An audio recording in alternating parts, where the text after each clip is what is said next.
Hello, friends. All this month, we will be talking about us, all about us, what makes us the same as other people, what makes us different, our families, our class, how we are unique. The family obviously is a very big part of that, and I have a story about a wonderful family here for you. It's called the Tub People, and it gets a little scary in the middle, but I promise it has a very happy ending, okay? Here we go. It's written by Pam Conrad. It's the Tub People. Here we go. And grown-ups, I always say, if the children are having trouble listening to a story, find something with a little drama in it, and they become much better listeners. Here we go. The Tub People stood in line all day on the edge of the bathtub. There were 7 of them. Should we check? Let's check. 1, 2, 3, 4, 5, 6, 7. We're counting the dog. Here we go. There were 7 of them. And they always stood in the same order. Okay, so first is the father, second is the mother, third is the grandmother, fourth is the doctor, fifth is the policeman, sixth is the child, and seventh and last is the dog. That's a little bit of a different kind of a family. The mother and the father and the grandmother, yeah, but the doctor and the policeman too, and the dog, well, that's their family and that's how it is. That's a good family. They were made out of wood and their faces were very plain. They could smile or frown or cry or laugh. Sometimes they would even wink at each other, but it hardly showed. That means it only showed the tiny, tiny bit.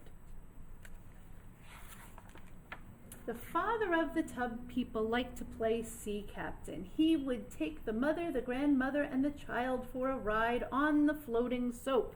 That's the soap.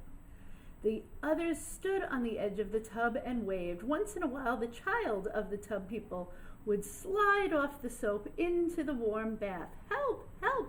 And the captain would rescue him. We're coming, we're coming. The policeman and the doctor liked to have water races, bobbing from one end of the tub to the other, and the child would cheer. The grandmother would say, "Hush, you're very noisy." And when bath time was over, the Tub People always lined up along the edge of the bathtub. Remember, they liked to stand in their order. First was the father, second was the mother, third was the grandmother, fourth was the doctor, fifth the policeman, sixth the child, and seventh and last is the dog. But one evening, the bathwater began rushing down the drain before they were lined up, pulling all the Tub People this way and that. The soap danced over the drain, turning and turning at the top of the whirlpool, and standing on the soap, getting dizzier and dizzier, was the child of the Tub People. Help, help! But this time, his father could not save him. And the tub child disappeared down the drain without a sound. And the tub mother pressed her face to the grating and she looked and looked for her tub child, but she couldn't see him.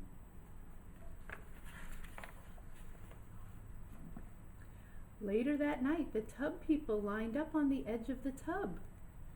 Are they all there? No, you can see there's one less. Now there's only 6 of them. The soap was soft and back in the soap dish, and the washcloth made a lonely dripping sound as it hung from the faucet. And the Tub People were very sad. They felt very sad. The next night, the 6 Tub People climbed onto the washcloth raft, and they called and called for their tub child. Of course, they knew exactly where their child had gone. Remember where he went. He went down the drain. But somehow they felt comforted by calling for him. "Honey, where are you? Please come home now. Please come back." But he did not answer. Every evening the tub people continued to float in the bath water, but in time they stopped calling, and they never winked at each other anymore. Oh my goodness, they must have been so sad. But then an unusual thing happened. The bath water began going down the drain slower and slower. The big people came, and I think the big people is the people that aren't the toys. The big people came and peered into the tub. "What's the matter with the tub drain?" they asked, and they filled the room with deep voices and they blocked the light. "What's the matter with the tub drain? Why won't the water go down it the regular way? Why is it going so slow?" And the tub people, they stood woodenly in their line. If they could have spoken, they would have shouted out what a terrible drain it was and how it had sucked away their little tub child. But they were silent. You know why the water is going down the drain very slowly, right? If you block it, then it slows down and stops. And that's what's going on here. There's the pipe underneath the bathtub. And look, the tub child is in there and the water has trouble getting past him.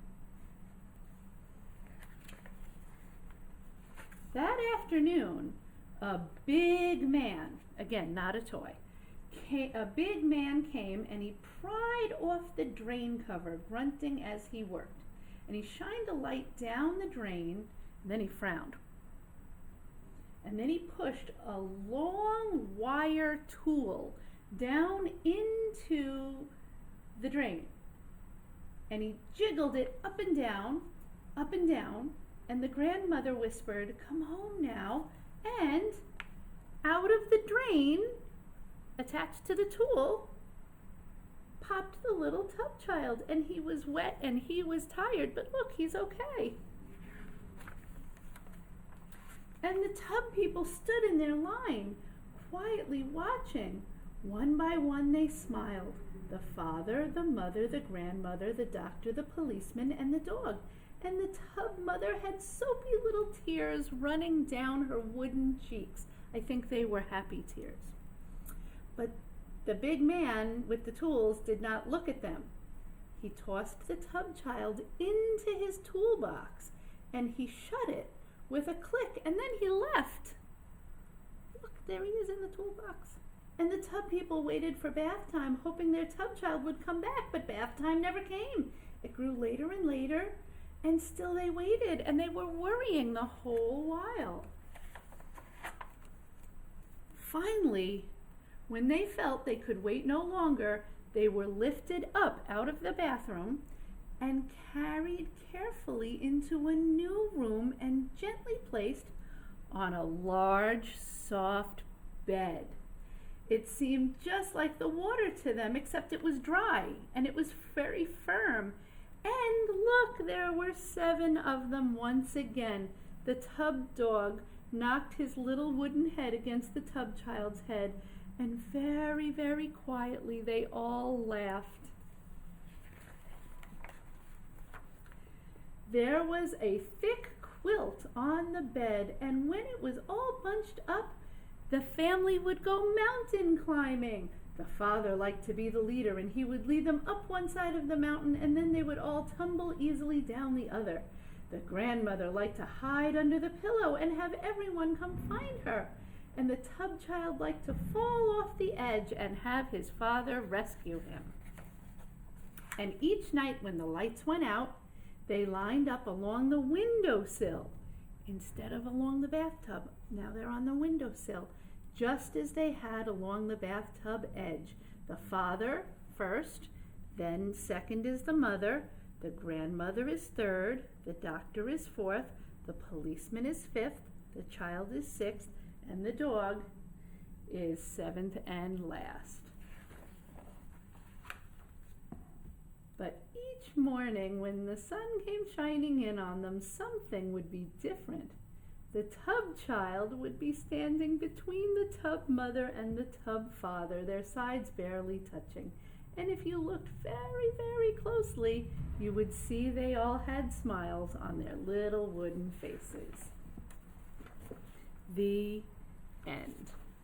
So, you guys are going to take the opportunity to talk to your grown-ups about what toys you can use in the bathtub so they don't get stuck in the drain and a plumber has to come and rescue your toy and fix the bathroom.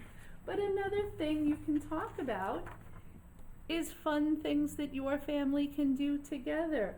Do you play mountain climbing on the bed with the blankets, or is there something else that your family likes to do together? What fun things do you do that makes your family unique? Alrighty, you're gonna wanna let me know what those are. You come to school and tell me about them, alrighty? Thanks for listening.